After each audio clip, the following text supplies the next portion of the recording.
Saudara, kesehatan tidur seringkali dianggap sepele bagi sebagian banyak orang, terutama bagi mereka yang pekerja kantoran atau Betul. misalnya yang shift-shiftan ini tidak jelas begitu ya. Dan tak jarang juga sebagian masyarakat tidur dengan mendengkur atau ngorok. Ya, Curhat terima tadi kasih kan gitu sebelumnya ya. Betul. Jadi sebenarnya saya juga penasaran seperti apa sebenarnya bahaya mendengkur saat tidur dan bahaya kurang tidurnya. Dan selengkapnya saudara akan dijelaskan bersama Dr. Andreas Prasaja dan praktisi kesehatan tidur. Sudah ada Dr. Andreas seperti itu ya. Boleh manggil Mas biar lebih akrab. Dokter aja dong, ini kan namanya sapa dokter. Supaya jadi yang nelfon, dokter ya?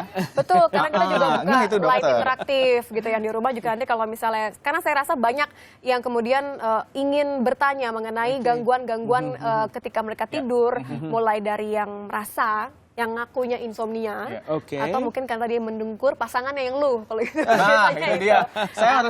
Saya yang harus bertanya pertama. Ini Oke. kalau misalnya dokter, kalau mendengkur itu sebenarnya berbahaya atau enggak sih untuk kesehatan? Untuk kesehatan jantung, sebenarnya mendengkur itu lebih berbahaya dibanding kadar kolesterol tinggi, Wah. kegemukan, atau bahkan kebiasaan merokok.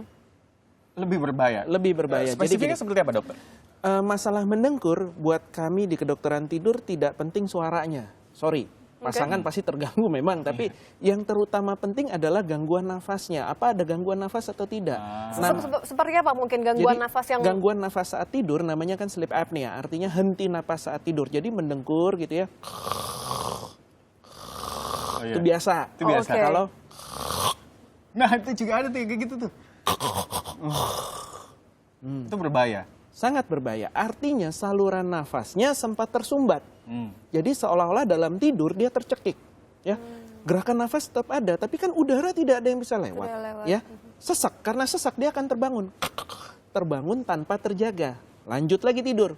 Nanti berulang lagi seperti itu. Nah, sekarang bayangkan jika sepanjang malam berulang kali terbangun-bangun tanpa sadar, akibatnya kan proses tidur terpotong-potong, kualitas tidur buruk. Ini di siang hari akibatnya apa? Hypersomnia, kantuk yang berlebihan.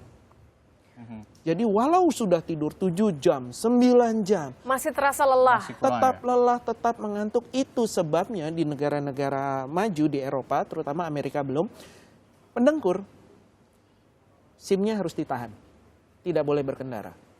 Naik Karena sepeda bisa aja jadi nggak boleh. Langsung mengantuk seperti itu, langsung tidur gitu. Bahayanya bukan mengantuk tertidurnya, tetapi mengendara dalam kondisi mengantuk itu lebih berbahaya dibanding dalam kondisi mabuk.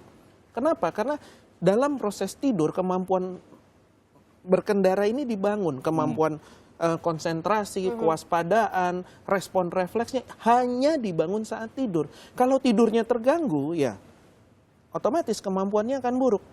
Ya, penelitiannya sudah banyak sekali, data-data kecelakaan sudah banyak sekali. Jadi kalau kita lebih teliti melihat data-data kepolisian, misalkan pada masa mudik, ini yang banyak sekali. Banyak kecelakaan yang kemudian Nah. karena kelalaian manusia yang Iya. ngantuk Nomor gitu ya. satu selalu mengantuk. Nah, tapi kalau bicara mengenai kesulitan tidur kan banyak juga nih yang kita anggap ini benar, ini mitos ataukah fakta? Kita punya informasinya untuk Anda. Sekaligus juga nih bisa dibenarkan oleh Dr. Andreas kali Ya. ini. Yang pertama kita punya Insomnia. mitos insomnia Ini ini hanya ditandai dengan gejala susah tidur. Apa ini mitos atau fakta, dokter? Susah tidur. Pertama, insomnia kami sikapi sebagai sebuah gejala, bukan sebagai penyakit, diagnosa penyakit Oke. akhir ya. Sama seperti demam, demam itu kan baru gejala. Diagnosis akhir kan masih bisa karena flu, bisa demam tifoid, bisa demam berdarah ya. Insomnia pun sama, masih banyak sekali Turunannya diagnosis begitu ya? Diagnosis akhirnya masih banyak sekali, dari sesederhana susah tidur, sulit mempertahankan tidur, mudah terbangun. Kalau susah move on itu kan beda lagi ya? Susah move on beda lagi. Tapi gangguan tidur bikin susah move on. Udah lain lagi. Ya, itu beda ceritanya. Tapi gini banyak orang yang kemudian bilang, iya nih saya pekerjaannya menumpuk sehingga saya terbawa dalam tidur, susah tidurnya tidak enak karena itulah, terpikir pekerjaan. diagnosanya masih bisa banyak ya. Orang yang dengan sengaja membatasi tidurnya karena deadline, pekerjaan atau tugas di sekolah, pada akhirnya di siang hari kan ngantuk sekali. Bukannya tidak bisa tidur, tapi dia bisa tidur, tapi dia mengorbankan jam tidurnya. Sehingga di siang hari mengantuk, banyak pasien-pasien saya usia sekolah yang datang ke klinik dibawa oleh orang tuanya karena tertidur di kelas, tertidur di tengah rapat, di tengah pekerjaan. Dan ternyata diagnosa dari saya adalah BISS. Apa itu? Behaviorally Induced Insufficient Sleep Syndrome, yaitu. Oke, jadi bisa yang tidur artinya bahasa mendadak. Indonesianya adalah? Ya, membatasi tidur. Oke. Keluhannya bukan tidak bisa tidur saja, tapi lebih karena kantuknya. Dan in the weekend, di mana tidak ada aktivitas, tidur terus balas dendam. Oke. Ya, terus Padahal balas dendam tidak ada, there's no such thing as balas dendam dalam enggak, tidur kan tidak sebenarnya. bisa, karena siklus tidur siang dan tidur malam itu sangat-sangat berbeda. Oke, saya potong Jadi, sebentar, kita masih oke. punya mitos selanjutnya.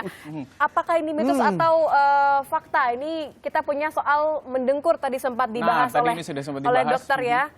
Apakah- Mendengkur merupakan gangguan tidur. Kita punya selanjutnya, tadi kan ini sudah Ini sudah yang dibahas. selanjutnya ini mengenai waktu tidur. Ini Nah, betulkah ini remaja? menarik nih. Katanya waktu tidurnya harus lebih lama dibandingkan dengan orang dewasa, dokter? Remaja, banyak remaja yang datang dengan keluhan insomnia, akhirnya saya diagnosa sebagai delayed sleep phase. Jadi ini gangguan pada irama jam biologisnya, di mana dia hanya bisa tidur pada jam-jam yang aneh, jam-jam 3, jam 4 misalkan.